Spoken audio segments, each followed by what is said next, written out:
I forgot to turn the audio back on. Oh no! Do it again. Go. We're just Go for it. life before death, strength before weakness, journey before destination. It is important to learn along your journey. It Oh. matters not success, but that we have learned along the way. Take two is a success, yes? Yeah, sure. Hey, welcome back. This is the 800's. I'm Alan with my lovely co-host, Adam. Thanks for joining us today on our humble book club, book review conversation. Um, yeah. Uh, let's see. Yeah, go ahead, take it away, Adam. Yeah, sure thing. What's next? Plugs. Plugs. Plugs are next, right? Uh-huh. Yeah. Okay. It's been a minute. Yeah. um, if you joined us before our lovely faces made an appearance, you probably heard some music by Incompetech. That was Fearless First. If you like what you hear, you should check out more from incompetech.filmmusic.io. They produce tons and tons of awesome and heroic scores, so go check it out. Also, we have an Etsy page. You should check that out too. That's www.dmstable.com/Etsy. You can buy things that are 3D printed and look awesome, like Tetris sets and other cool game things. Yep. What else? We got a Patreon. That's the link below the video there. DM's Table on Patreon is how we keep the lights on. So you check that out and become a patron of patron. You'll get there. Of ours. I was like, was that the right word? Patron? Yeah, that's the right word. That's the right word. And last but not least, let's talk about YouTube. YouTube is where we post all of our videos, including the ones you're seeing now. So you should go check out our YouTube channel. Link is below the video. And see what else we have produced. Indeed. Yeah. So today we'll be discussing Words of Radiance by Brandon Sanderson, the second book in the Stormlight Archives series. In this book, we follow many different characters on their journey as they unknowingly fall together and congregate in order to refound the Knights Radiant and rediscover the ancient and mythical city of Irithiru. Yes. Yeah. This is the sequel to Way of Kings, The Way of Kings. And Words of Radiance is probably my most favorite book of all time. Wow, really? Should be a good convo tonight. All right. Hopefully. Yeah. This if you're joining us for the first time ever tonight, just give you a quick rundown of how things work. We'll talk about topics or questions on here. That topic or question will come from either Alan or myself or you guys. If you guys have something you want to talk about, feel free to throw it in the chat at any time, and we'll drag it out, put it up on the screen, and start chatting away. And we love to hear everybody's opinions on what you think about whatever question or topic we're discussing. So while we're discussing things, feel free to type up your own response and put it in chat. And if it's there in time, we'll give it a shout out and say, hey, look what so-and-so thinks. So yeah, don't forget to hit that chat box. All right. So basically, we are doing this book review, and during the conversation, we'll be using language that is equal to what adults would talk like, or other humans. But what that means is bring any kids, or bring, your expectations of cursing and stuff like that at your own risk. We we do not condone uh, any sexist or racial slander. We don't condone any being mean to other people. That's just not our jam, man. And on this stream, it's be nice or fuck off. So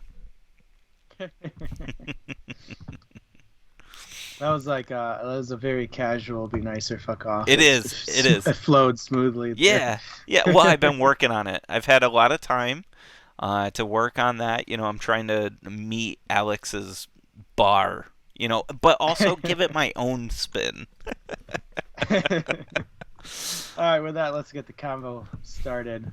Alan and anybody in chat, what were your first impressions of Words of Radiance?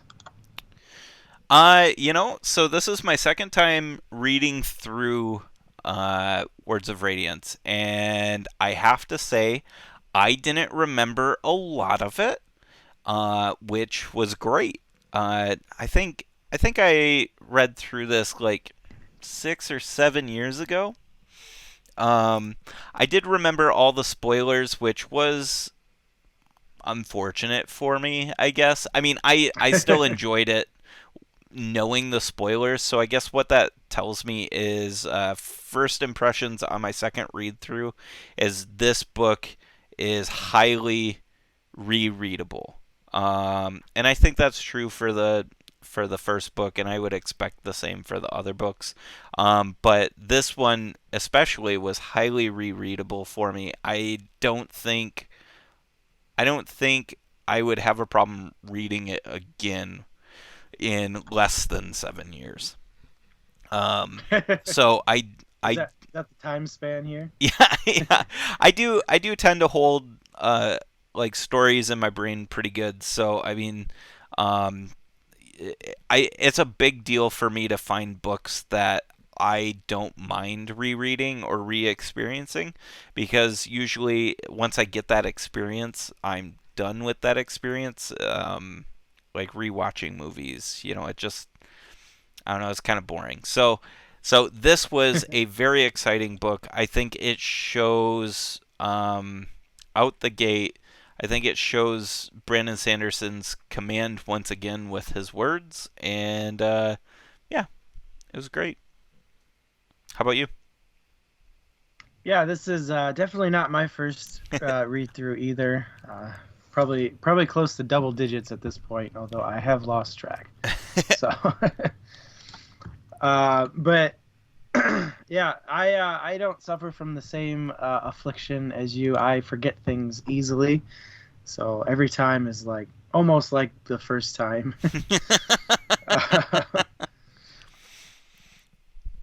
I for me, the first time I read this book was immediately after finishing The Way of Kings. I had heard of Brandon Sanderson and had read some of his other books like Mistborn, and then somebody suggested Way of Kings. It was probably AJ. Mm-hmm. And I started it, and I was like hooked from that moment on and just could not stop. And as soon as Way of Kings ended, I was like, I've got to start Words of Radiance. That was so good, and I was so excited to get going. And I remember I was working in a factory at the time, Mm-hmm. and it was just like the only time I remember being excited to go to work, because I knew I was going to listen to Words of Radiance. Kind of make that the repetitiveness of factory life seem second to the book. Mm-hmm. But for me, more directly related to Words of Radiance, this book is where I think Brandon Sanderson really shines in his series work, because we've talked about the iceberg metaphor before, where a writer's job is to show you the tip of the iceberg and then slowly explain the rest of the iceberg that you don't see. Mm-hmm. And I think he does an excellent job of that in The Way of Kings. And at the end of The Way of Kings, it's like, wow, I've seen a lot of the iceberg.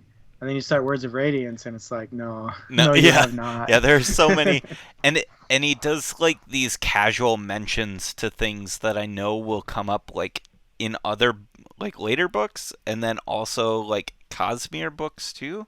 So it's very like even the stuff he shows in this book is very much not the full Monty. You know what I mean? Yeah. But for me, the just the way to really nail that, don't worry, there's totally tons more that you don't know about, Yeah. is that opening scene with Yasna during the night where her dad dies. And, Brandon Sanderson goes, all right, so Seth is going to go kill Gavilar. Oh yeah, yeah. You said yes, not, and then I was like, what? No, I registered it as Shalon. Yeah, yeah. So the the starting scene from book one, seeing a different perspective of that scene at the start of book two. Yeah, Yeah. exactly that, yeah. Yep. But just that, there was just even in that moment, there were tons of other things going on that really opened up the scene of, what's really going on with Gavilar? Why did the Parshendi want him dead? Yeah. You know?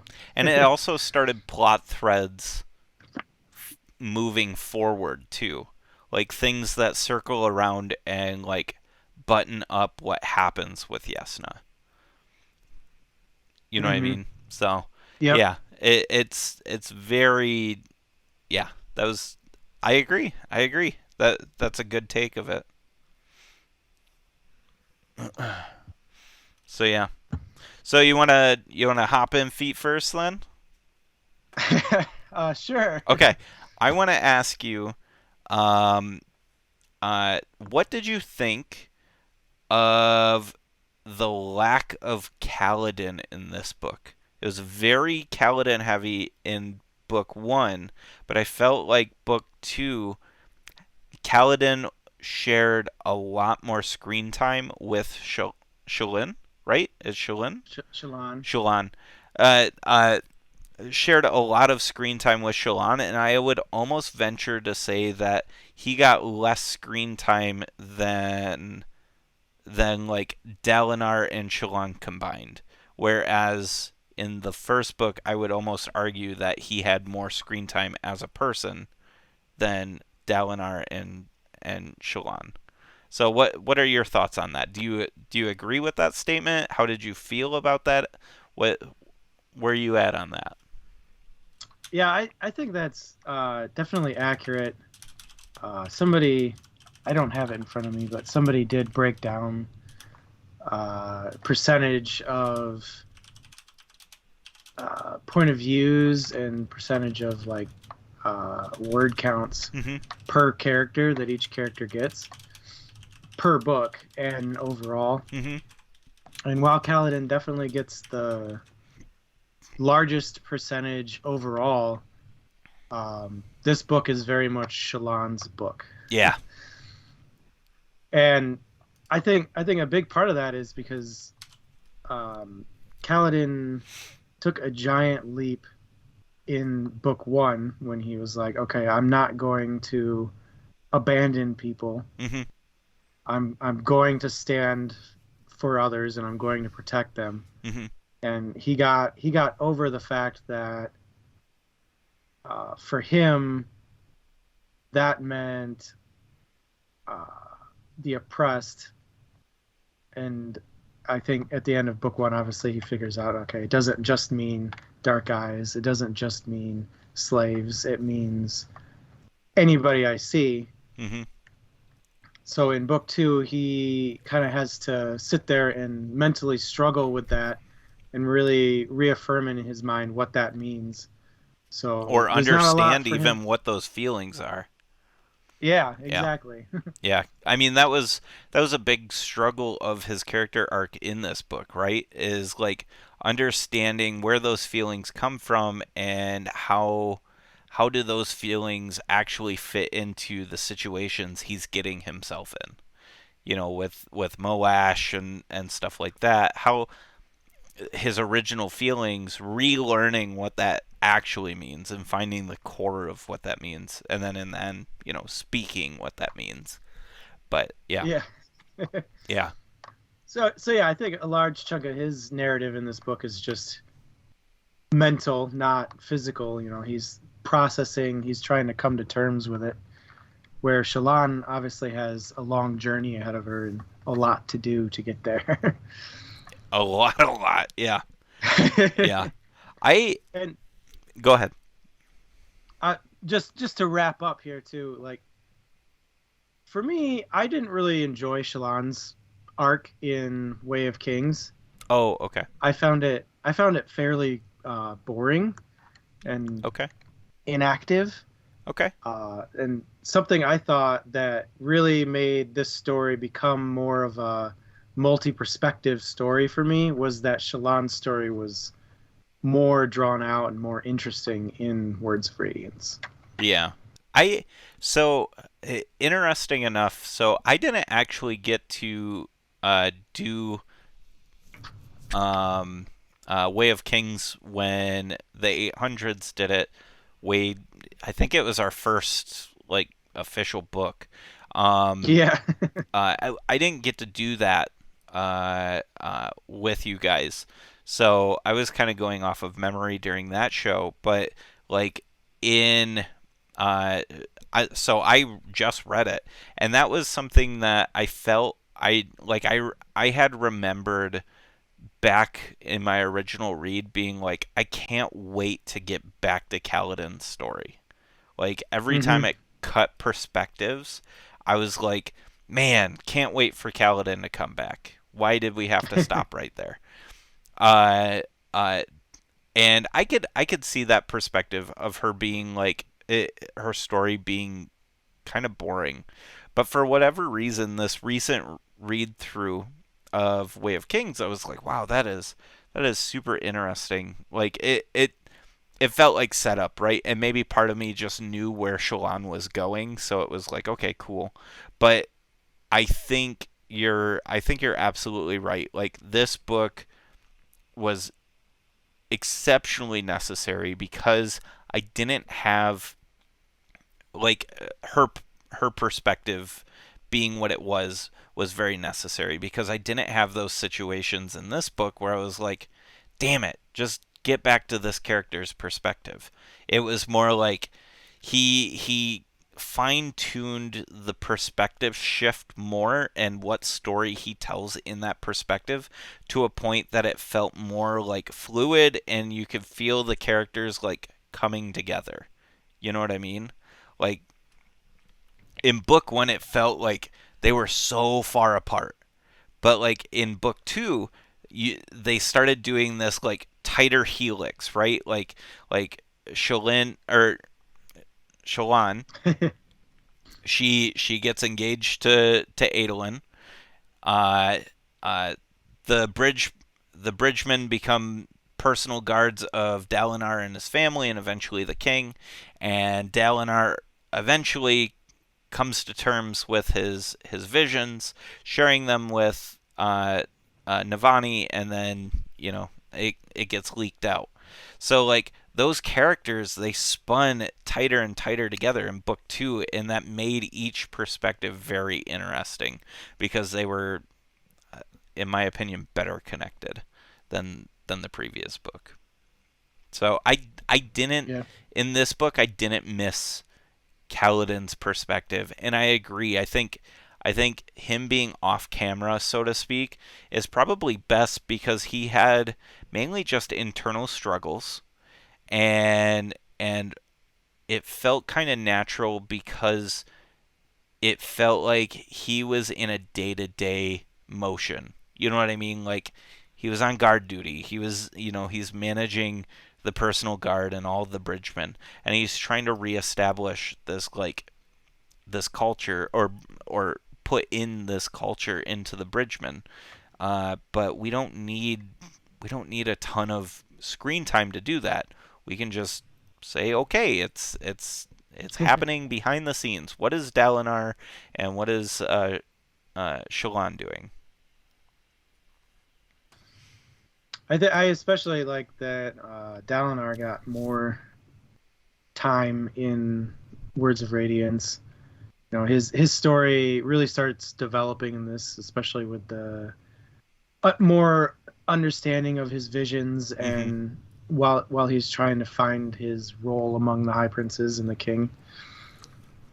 Yeah, yeah, I agree. Is this is this the book, or was it the previous book that he crushes the king's breastplate and like is basically like, you're gonna make me the Prince of War? It was this book, right? Yeah, I think it Yeah, was this book. yeah, yeah. it And then he's was like, either oh yeah, BT Dub, me and your mom, we're dating now. it's either the beginning of this book or the end of the last one. Yeah, yeah. I But yeah, I agree. I loved what happened with Dalinar, and like the growth that Dalinar experiences, right?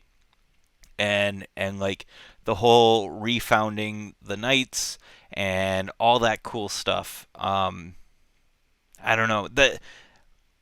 It it felt like he and Shallan were more main characters instead of side perspectives.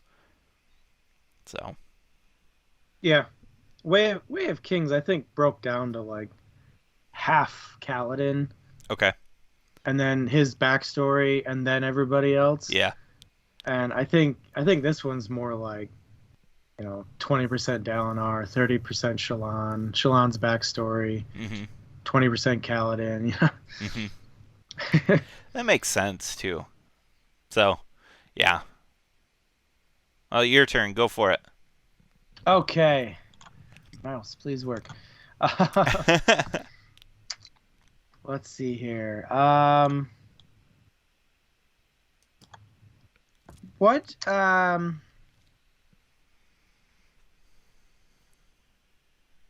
Trying to think if there's anything early in, or if I can jump ahead and talk about stuff further on. Just go So for it. Shallan, It's such a huge okay. book and we got such short amount of time. Just jump right into it. Meat and potato All style. right. What do you think of Shallan's influences for how she behaves when she arrives at the Shattered Plains? You're Like, do you talking think about what's her face? The roguish lady? 10 or something? Yeah, 10. Yep. Yeah. Do you think she behaved how she should have, or do you think she should have taken it a different way? That is such a loaded question because I started book 3. I so without any other perspectives, I would say that it was wonky. It was wonky for me that she started pretending to be another person, especially pretending to be a what unkalaki. What is that? The Horn Eater. Yeah, a horn eater. It was comedic, especially because she was talking to Kaladin, which was even more funny. With Rock and all. But um, I don't know. I felt like she was making a shift, and that shift felt weird, but as it continued it felt natural, understanding like what pattern is and stuff like that. Like I think Shallan's life moving forward, just like as some guessing, is gonna be her struggling with the lies she tells herself, and that's what allows her and pattern to like bond closer. Is that she's going to start.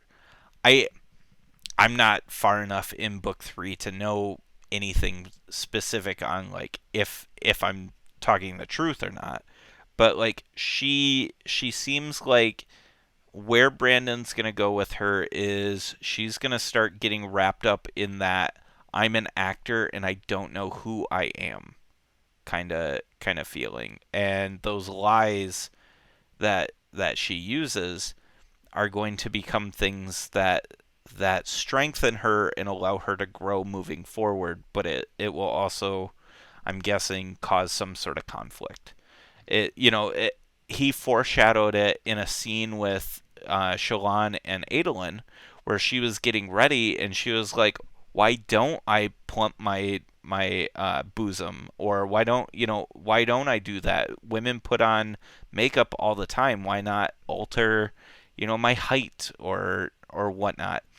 And she came to terms at that moment as saying like, well, that would be lying. You know what I mean? And she didn't want Adolin to fall in love with her because of those features, because that would cause problems down the road.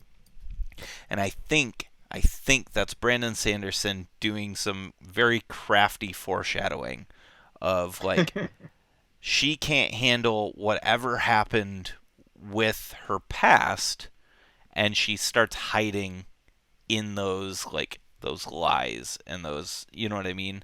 And she starts having a hard time like either dealing with who she is or what have you.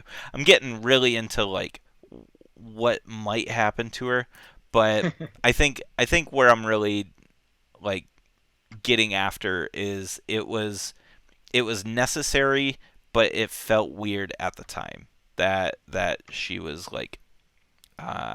starting to explore new personalities when she entered the camp. How about you?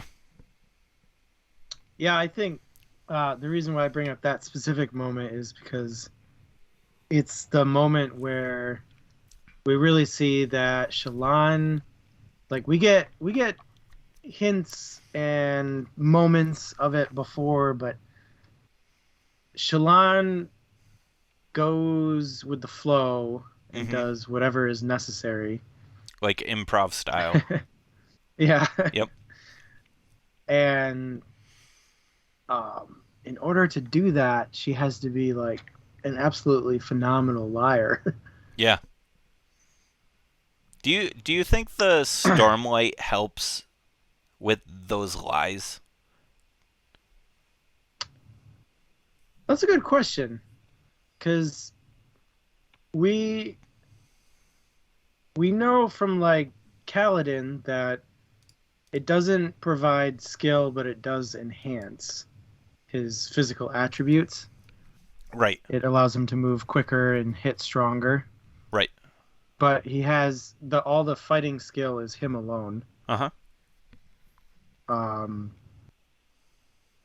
so I would say no. I think it's all her. Okay. Okay. But the Stormlight helps with appearance, sound. Um, The like attributes that accompany the skill. yeah. Yeah. Okay. That's fair. That's fair. I thought it was kind of cool like that first encounter with what was her what was the guard's name that was a bandit at the time? It was like Vass or Von. Uh, I can't remember his Oh, name, but you know who. Fama. V- oh, is that what it Fama, I is? think. I can't Oh remember. It was. man. Well, now I'm gonna forget his name too. The one-eyed guy's name. Jesus, we're horrible. Gaz. Gaz. Yeah, yeah, and then his superior in the bandits. Um, but you, yeah, I thought that encounter was really cool where like she started projecting a like what do you call it? Like an illusion, and that illusion became the lie, and I don't know. I just kind of thought Vatha. Vatha, that's what it was. Yeah. Yeah. I just thought it was a cool like encounter where it was high stakes, and if they said no, she was pretty much dead, and Yeah. she led the charge, and it was a great like story beat in her character growth. I think that's a very typical Shallan characteristic is she'll run headfirst into danger and talk her way out of it. Yeah. Yep. Yep. Yep. That that yes. Absolutely. Absolutely. I think the Stormlight allows Shallan to be who she wants to be without any reservations at all. Yeah, be who she wants to be temporarily. Yeah. Yep. Yep. And that's part of what I was kind of getting at earlier in my babbling was that like that can be addictive, right? And so like I think that'll be a problem for her in the future is realizing that she can hide from her problems in a lie and Mm-hmm. then figuring out how to get out of that. So, yeah. So it I guess I have a question for you. We talked about Shalin or geez, Shallan. I don't know why I want to call her Shalin. Shallan. We talked about Shallan, Dalinar, and Kaladin. Uh, what about Zeth? How did you feel Zeth was handled in this book? Like, yeah, I'm gonna keep that question where it is. I'm not gonna lead you on. I don't. Yeah, I'm pretty sure it's this book where we get more of his backstory and exactly what it means to be Truthless? truthless. Yeah. And honestly, the whole idea is just fascinating to me that technically there's nothing binding him to his oath stone except his own word. Yeah, I haven't gotten through any of the other books and and currently it seems like that, but it also feels like I cuz they respect Stone so much, I wonder if like he's bound to some spren. Like we know that's not how that works, right? With his sword. But like Hmm. I just wonder like what the fuck does the stone do? You know what I mean? Like they either trick this guy into being like, see this stone, you gotta do whatever this person holds this stone says you gotta do because you told a lie, or is it like literally he's compelled? You know what I mean? And like we find out that compelling nature isn't there, but like I don't know. Kaladin doesn't have to be honorable all the time. So what where does that come from? That's what I find super interesting. This book, yeah, this book is when Wit tells Kaladin the story about the excuse me, sorry, the civilization with the dead emperor Yeah. or the dead king. Yep. Yep. Yeah, like Oh, dude, dude, what? I didn't I didn't put that together because the amount of time between that story being told and Zeth's like realization of what happens, like that is so vastly like far in time from my perspective as a reader, right? Like this book is massive, right? The audiobook's Yep. something like 55 hours or some shit, right? And so like I think Wit tells Kaladin that like super early in the book. It's like the first third at I'm not least. sure when he does. I think it's the first third. I think it's in part 1. And it's fucking crazy. It doesn't matter if it's part 1 or part 2. It's not in part 3. It's not in part 3 probably. Anyways, but but what a fucking payoff. I didn't realize that. And I think that goes to show like the rereadability of this book though. Is like Sanderson puts a lot of those little foreshadows in there that you don't realize on your first couple reads and that you pick up on later, right? Like another one is oh shoot, I don't know if this is in the book. I'll just say it. Uh Dalinar being a what is it? A bondsmith, right? That's in this book, Yep. right? Yeah.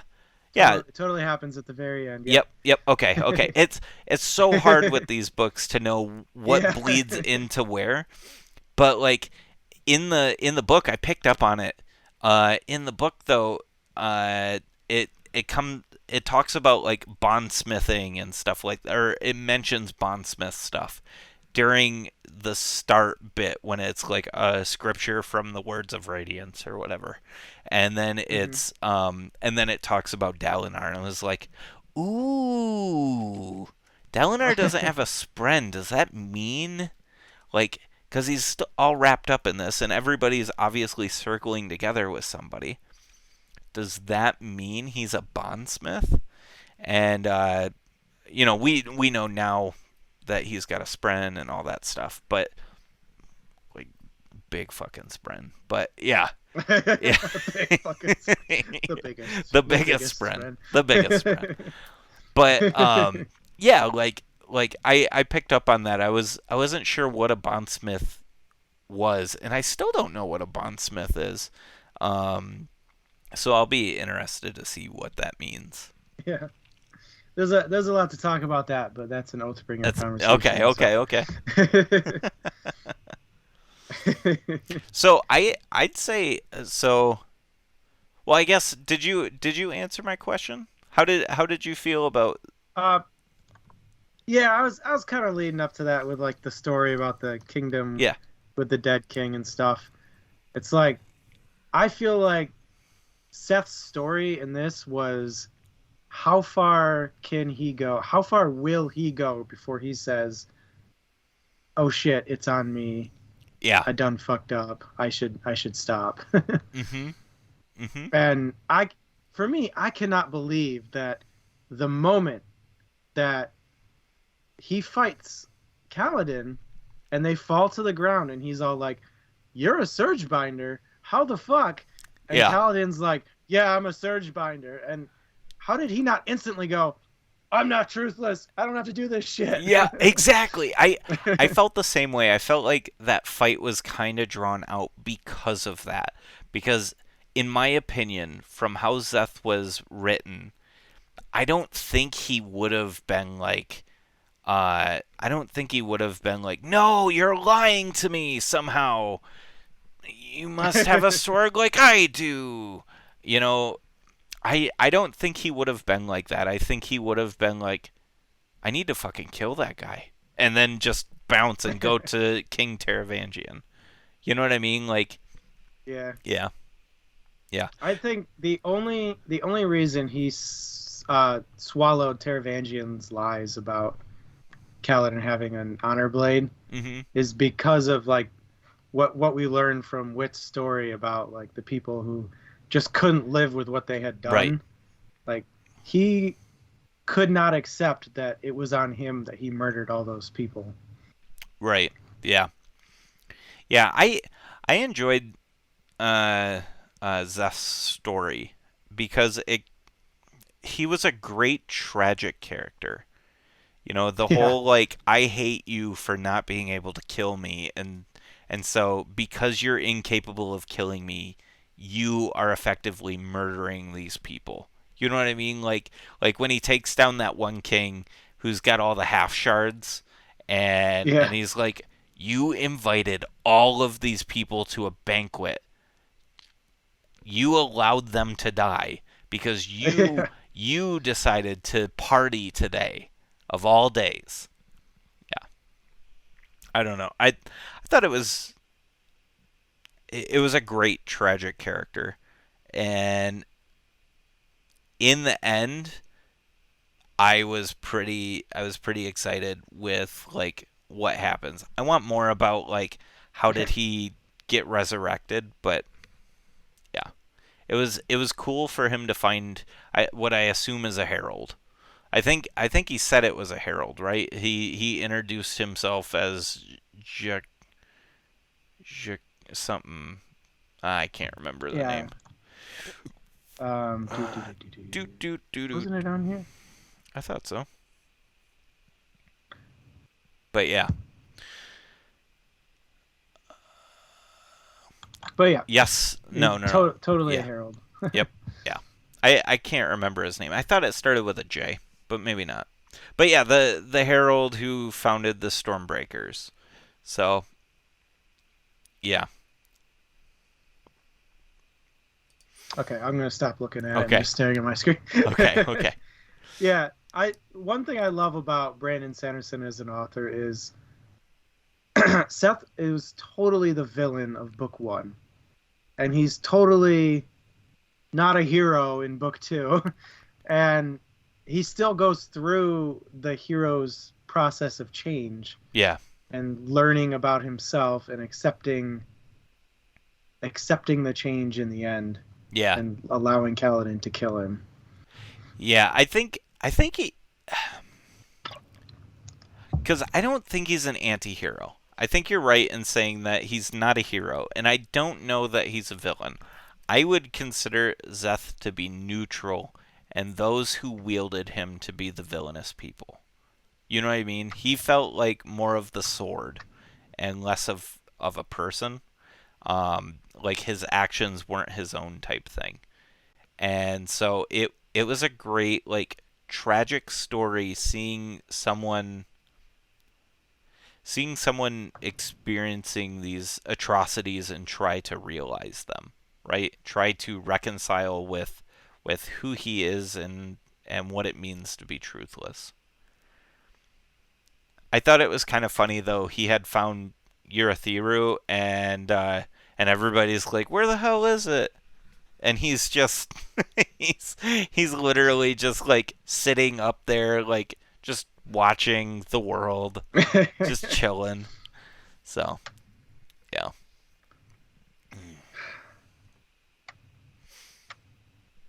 Okay, next topic. Yep. Yep.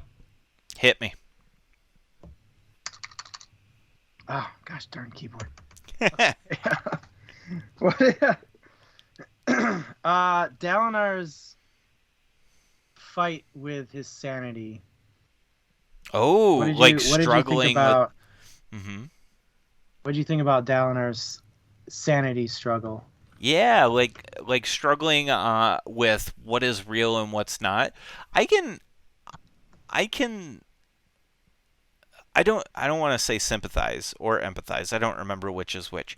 But I thought it was really cool uh to see like this character who we know isn't crazy but still react to the situation of like I fucking hear voices and see things during a storm, a high storm, and like reconciling talking to who he believes is God at the time, right? And talking to Honor and trying to figure all that stuff out. I think I enjoyed the fact that he eventually shared it. Something that I have kind of a hard time with in in these books is that Brandon Sanderson doesn't Brandon Sanderson does a lot of like communication things. He does a really good job of like hiding communication or lack of communication uh, to cause a to cause like a to cause drama. So like we've talked about it before. It's a pet peeve of mine. Essentially, there's a key piece of information and everything would be fine if the character just uses their words like a big kid and and everybody would understand. I think Brandon Sanderson does a really good job of like hiding that trope. And he says, "Okay, this person's going to let out a little bit of information or something's going to escape about the situation that's secret, just enough to get the ball rolling and then social situations and interactions will get us there to the point of like, okay, the secret's now out. And Dalinar's sanity issue was one of those where like he was struggling personally with just him and his boys, and then Navani is brought in, and she starts like translating and realizing that these are real things and they can actually translate the Dawn script, uh, hasn't been translated in decades, or thousands of years, maybe, I can't remember. Yeah. Uh, Funny note though, Thousands. pattern figures it out like that. He's like, oh yeah, there's a pattern, and done deal. You know, so but and that was a great like slow burn of like, okay, little by little, people are going to start learning that Dalinar is having these visions, and Dalinar has to reconcile: is he crazy in front of people? And he has to either own it or disown it. And yeah, I thought it was done well. How about you? I like I so I'm not I'm pretty sure it was this book that mentions it. I know it's either this book or the beginning of Oathbringer, but Do you want to casually Gavilar. allude to it? Now I'm just gonna straight up All right, put it go out there. for it. So Gavilar also received the visions before his death. Ooh, yeah, I don't remember which book it's in, but I mean, they heavily hint at it in book two, at Yeah. the very least, because they were talking about how Gavilar was like getting weird and getting really into the Way of Kings, and when he did that, he started getting weird. Sadeas brought this up to Dalinar often in book two. Was like, ever since you started reading that book of your brothers, you've been getting fucking crazy, stuff like that. So, yeah, I think you're in the clear. Go for it. Okay. So I find it interesting, and it tracks that both Gavilar and Dalinar decided to keep it a secret from everybody that they were Hmm. receiving visions until Dalinar obviously couldn't hide it anymore because he oopsed and ended up having a vision in front of people. But um, besides that, like they both decided, okay, I'm not gonna tell people. I'm gonna Hmm. keep this to myself. But it means I need to start preparing for something. And I, in my mind, Gavilar was like, I'm not crazy. Yeah, Like, this is what this means. Where Dalinar was like, bro, what the fuck? yeah. And I think that's really interesting considering. Uh, Never mind, I can't talk about that. That's Oathbringer shit. Okay, okay. I think I think it's telling about their character, specifically their Oh, current character. like the differences between the two brothers? Is that what you're saying? Yeah, Yeah, that Gavilar was like, "Yes, this is what I must do. This is the reason I'm going to take this course of action." yeah, Where Dalinar is like, "Knowing this, what can this tell me about my current course of action?" yeah. Well, I mean, based on the book, like at hand, right? Based on Words of Radiance, that makes sense. I mean, we know, uh, uh, Gavilar was more politician, and that the Blackthorn, that Dalinar was the fist, right? It mentioned a couple of times that like him and Sadeas only brought these high princes together through blood and fear, Yep. and so like it makes sense that Dalinar would react in a way of like reactionary, and where I think that Gavilar must have like used it as a way of like validating his path, right? And yeah, I'm starting to wonder now if that's why Gavilar and Sadeas and Dalinar started uniting the Lethe princedoms. Is I wonder, I don't know yet where the visions might have started for Gavilar, and I wonder if that's what like brought the three princes together and brought the princedoms together. So Yeah. yeah, so that's yeah. Have you finished Oathbringer before or no? Nope, nope. This is my first go Okay. for Oathbringer. So yeah, I'm excited. Everything after this is brand new to me. So let's get into, because we haven't yet, and we don't have much time left. Let's get into the Voidbringers.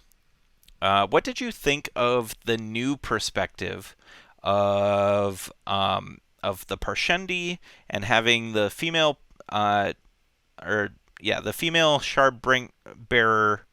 What was her name? It was like Eshonai. Eshonai. Yeah, yeah. Her perspective, right? What are your thoughts on having the Eshonai's perspective and the new Spren? Yeah, it's um typical Brandon biting off every corner of a story, right? Yeah. uh, no, I think it's really interesting to see more about the Parshendi, because up until this book, all we know is the Parshendi existed. It's weird that they look like Parshmen, but they're not slaves, and well, they're good at fighting on plateaus. But other than that, we really don't get a whole lot about our main, in the moment enemy of the Alethi. So to see those perspectives of the Parshendi as not a society of people who are just battle hungry like the Alethi, but are hanging on for dear life and Surviving, yeah. barely making it. It's interesting. Plus, you get a lot of cool stuff about their ability to shapeshift Mm-hmm. Mm-hmm. and the songs, the rhythms that they attune to. Yep. It's And how that plays a part in their thought process after shifting, right? Because like yeah, work form doesn't, or what, no, dull form doesn't have the rhythms and the other forms do, and what forms attune to what. Yeah. yeah. What I found interesting, especially that you mentioned it kind of affects their mind Mm-hmm. in whatever form they're in. It's when Eshonai transitions into storm form Mm-hmm. and then immediately takes command of their entire population. Yeah. It's like, at what point does everybody say, "Hey, listen, you're not doing anything until you transition back to a form we know is stable Right. and has a stable mindset." Right. Well, and they can't, right? Because I I think they did it off camera, but they supposedly killed off all the non-Stormform they character or Parshendi. they were going to, and Oh, they the escaped. ones who refused escaped Yep. through Yep. the. That's right. That's right. Yep. Yep. Yeah.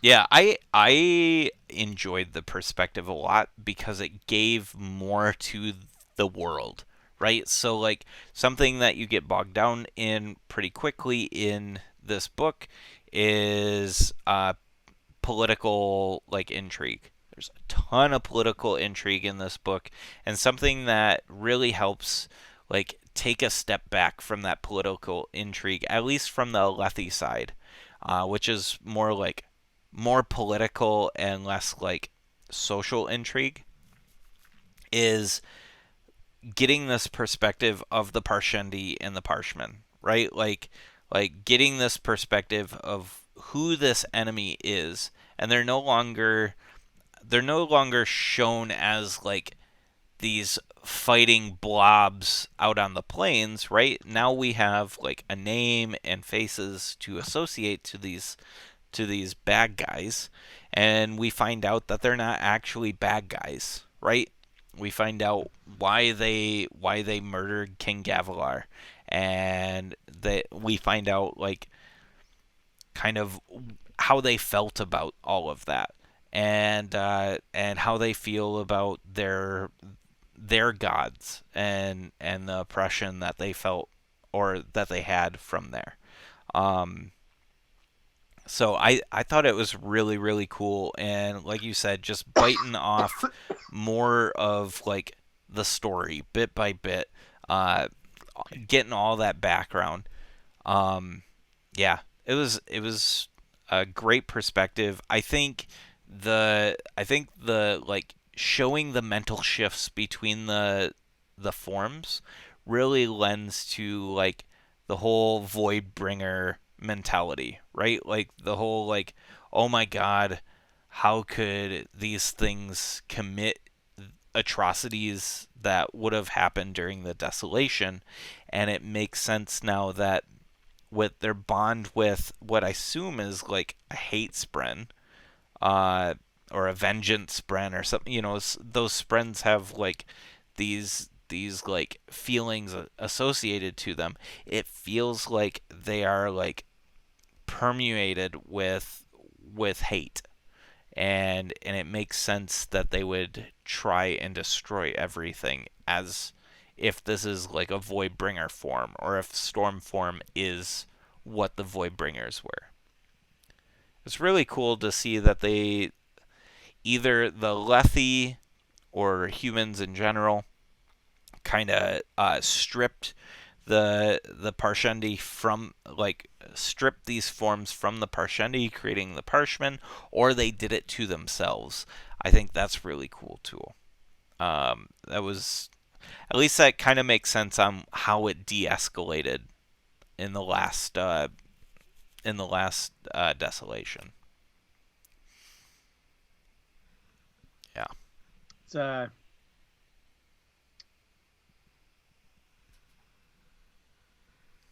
yeah, no, never mind. That's Okay. too much Oathbringer. Oh, okay.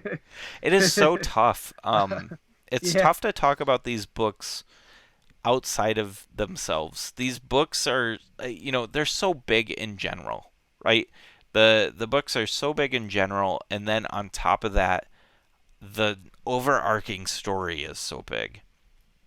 yeah. What what it I'm And going to there's take another question here. What okay. what was your favorite scene out of the entire book? Uh, I'm gonna talk about two. Okay. There's my favorite action scene and my favorite I don't know, pep me up scene or something. Yeah. Okay. So I absolutely loved the arena battle with the four shard bearers and Adolin, and that's just like such an awesome moment where it's like, obviously Adolin is like this close to fighting perfectly and defeating four on his own, Yep. and then Kaladin comes in unarmored, which means he cannot get touched even once by a shard blade.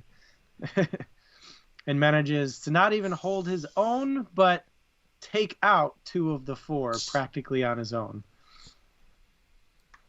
Such a cool scene. Plus, you get a ton of foreshadowing with Renarin Mhm. and what the shard blades are Mhm. in that scene. It's just such a pivotal moment in the story, and it's such a well written battle scene, in my opinion. It really was, and it even shifted perspectives in that battle scene. Yeah. Like it went from Adolin, it went to Kaladin, it went to Renar, or not Renarin, it went to uh, uh, uh, Shalon. Shallan. I almost called her Shalin again. It went to Shallan. You know, it swapped in that fight scene. It swapped perspectives. It felt like seamlessly. Yeah. The other scene that comes to mind is that moment where Kaladin swears his third ideal, Yeah. Yep. and it's such a culmination of what Kaladin was trying to realize the entire book, and such a moment where it feels right in your gut. Yeah. Yep. That's actually mine. So that is my favorite scene. Between the two scenes we talked about, I think I think both scenes have something in common that Brandon Sanderson showed he understands and has full command on, and that is pacing and rhythm. So Brandon's able to start a story that is so long, right? And he's able to build this momentum, a slow build, and he knows when to kick it up a notch, and he knows when to just like kick it into high gear, and that gets you like literally jacked while you're like reading the book. You're just like, this is fucking sweet, you know. And so like he knows how to use that like momentum in his storytelling in order to make those moments like super punchy. And I think both those scenes show that really well, and that's a big reason why the Kaladin scene with swearing the third oath, or sorry, swearing the third ideal or speaking the third ideal, was so pivotal for me, because that momentum had been building for a long time, right? It started in book 1, and that momentum crossed into and culminated in book 2, and really throughout that book we hadn't seen much of Kaladin. So it was really really cool to kind of see that. And so yeah, Yeah. yeah, I I enjoyed think that scene. I think too with that scene, you definitely get a sense of um, the angel and devil on your shoulder thing, where you're Hmm. on one shoulder he's got Dalinar, and his experiences with Dalinar showing him that um, his prejudices aren't justified. Uh huh. They're there's something that are holding him back. And on his other shoulder, he's got Moash, Yeah. who's saying, you know, your You can't. prejudices should drive you to Right. justice, you know? Right. Yeah. And um, I think a lot of people who have criticism for the Stormlight Archive books criticize that Kaladin has to relearn the same lesson over and over. And Yeah. I think that's something that you do see where he's struggling with the same lesson throughout both of these books, and maybe a little bit on to the future. Who knows? I mean, nobody's read those books. So anyway, um, but I feel like that just feels so real that like Yeah. you don't have a light switch where you could just go wake up one day and go, oh yeah, I don't hate light eyes anymore. Right. You Right. know, it's Well, and he's got to those go up and prejudice down with it. are so deeply seated too, right? And that's shown in his in all of his backstory of how every time in a pivotal moment that he needed a light eyes, the light eyes failed him every time. And not only failed him, usually betrayed him. Yeah, And so like he is literally kicked down so many times by these experiences, and then to meet Dalinar and Adolin, who both break that like image of what a light eyes is in his head, right? And I think he mentioned something about how like Dalinar isn't a Light Eyes or something like that because he has honor or something. You know what I mean? I can't remember exactly the scene, but He's I he remember says, something like that. yeah, right right at the start when his relationship with Dalinar begins, there's a scene where he calls Dalinar Sir instead of Bright Lord, Mm-hmm. and Yep, Dalinar says, that's what I was thinking of. yeah, the Yeah, proper address is Bright Lord, and he says, every person I've called Bright Lord has betrayed me, yeah, but Sir means something else to me entirely. yeah, exactly. Exactly. What a that gave me chills. What a powerful scene. Like yeah. I I don't know. I enjoyed it. Um well, why don't we start wrapping up here? It's getting late in the show. Uh Hit me with your final thoughts and then I want to hear oh, you've read a lot of the books. Well, there's another book coming out. I don't know. I don't know. If you got any wild ass theories, throw them out there. Okay. Um. So the end of the book pivots heavily on Kaladin's third ideal Mhm. and finding Urithiru for Shallan and Dalinar.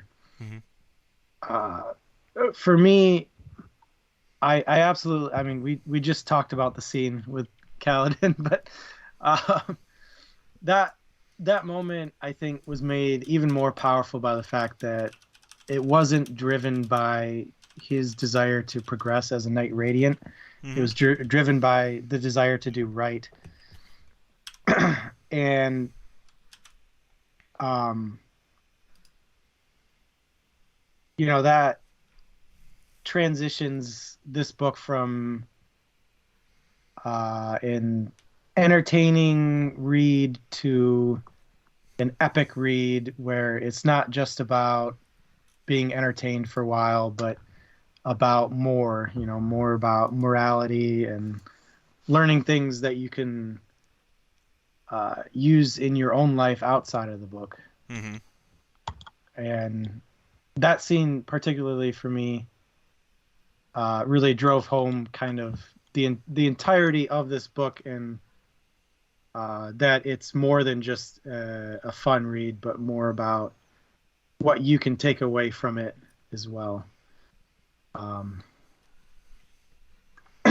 and that I think Sanderson did a really good job with the Euro stuff of saying um, there's more to the iceberg, right? Yeah. They make it to Urithiru. What else is in Urithiru? You get all of Oathbringer to discover Urithiru and all the secrets it has, and the greater world of the Knights Radiant that gets to be opened up. And what a great way to make you get hooked and want to continue the story. So Mhm. very very exciting to a very exciting way to end the book. Yeah. Yeah. I Prediction. oh, go ahead. I was just gonna say prediction wise, I don't have a whole lot because um I know things that are huge spoilers. Yeah. Okay. So I enjoyed how it ended. I think the whole introducing the Everstorm and getting that kicked up and the two storms fighting and starting this whole stormlight uh like drought is awesome. I'm super looking forward to moving forward in the series, and I think that this is certainly a book I'm going to recommend. And my crazy theory, I think Light Eyes hold Stormlight in them. I think that is why their eyes are light, is they hold a capacity of stormlight, and that is what the thrill comes from. Hmm. Hmm. I Interesting. don't know if it's ever going to come to fruition, but there continuously is this mention of the thrill in battle, right? And like being a Specifically, the thrill. the thrill, and it's this like adrenaline like super boost that people get that they don't like to talk about, and the fact that Moash's eyes do change, and we find out Kaladin's eyes change when utilizing like the blade and stuff like that. We all know that this all comes from like a heavy like what do you call it, conduit of Stormlight, right? He's interacting with Syl, allowing Stormlight to like really flow through him at that point. Um, I don't know. I think there might be something there. That's my crazy theory. So, all right. Well, if you don't got anything else, why don't we wrap it up here? All right. So next time we will be reading. I don't know if we've talked about what we're reading next yet. We have. So, well, we didn't say it on last stream, so it is important to call out. We did have date adjustments here, so pay attention to the dates because they are different from the previous stream. So let me punch it into chat here for you, Adam. Or if you want to just scroll up in chat, it's right there. Yeah, Yep. I copied it in the Gotcha. live Perfect. the question thing. August 13th, Hitchhiker's Guide to the Galaxy by Douglas Adams. Book one. Doing like Book one. book one? Okay. Yep. That was going to be my question. Are we doing the No. compilation or just book one? Just book one. Yep. Cool. And then on September 17th, we're doing American Gods by Neil Gaiman. Is that how you say that? Gaiman? Gaiman? Gaiman? I don't know. It depends on if screen. it's French or English, right? Because if it's French, then it'd be Gaiman, but otherwise it's Gaiman, right? Two vowels go walking. It's a Neil G Yeah. Man. Yep. So about a month for each of those, a little less than a little more. But Hitchhiker's Guide's a really good book. I've read that one a couple times. It's real silly. Yeah. Yep. Same. I think this will be my third read through of it. I think that's that for me too. Yeah. Yeah. Yep. So really looking forward to that. American Gods. I have not read that one. I heard it was a show, so I'm interested. Yep. Cool. Let's should we do see. some plugs? Yeah, let's do that. Okay. DM. Yeah, go ahead. DMstable.com for everything you want to know about us. DM's Table is our parent company, so to speak. Yeah. YouTube.com. Check that out. There's a link below the video. We're DM's Table on YouTube as well. Patreon.com/DMstable to pay us monies to keep the screens on. $2 gets you cool perks, and not all, but including the right to vote on what book we read next. So if you're really itching to read a specific book, tell us what book it is. We'll put it up on a vote, and then you can vote for it. If you want to reach out to us on our socials, we have Facebook and Twitter. On Facebook, we're at the DM's Table, and Twitter, we're at DM's Table. There's some activity there, so check it out. We'll keep you updated on what's coming up and stuff on Facebook and Twitter. So if you need some reminders, go ahead and check those out. And if you really want to just keep chatting with us more and more, then you should check out our Discord. How do you do that? Great question. You go to Facebook and Twitter and say, hey, I want to join your Discord, and we'll give you the link. The Discord is pretty dope. Most recently, we've been talking about 3D printers and stuff. That's always a popular channel on there. We talk about D&D stuff, and if there's any cool nerdy shows on, we talk about those. I recently got into 3D printing, printed this tonight. Woot. So pretty Oh, yeah. exciting stuff. I printed Earthero. Yeah, Whoa, super there we cool. go. Yeah, that was cool. Very awesome. I'm very jealous. But yeah, so if you want to talk nerdy stuff, hit us up and we'll get you that Discord link. Mhm. We already talked about our next books. I don't know if we really have any themes Not that coming I up. know of. There's going to be some pretty good gaps with September 17th being so far out. We're not going to start our next book vote for a little bit. So keep your eyes out on Patreon or on the DM's table for more information there. Yep. Cool. So, all right. Well, thanks everybody. Thank you, Adam, for the great conversation. And Hey, you too, Alan. we'll see y'all next week. Yeah, see you guys. Bye.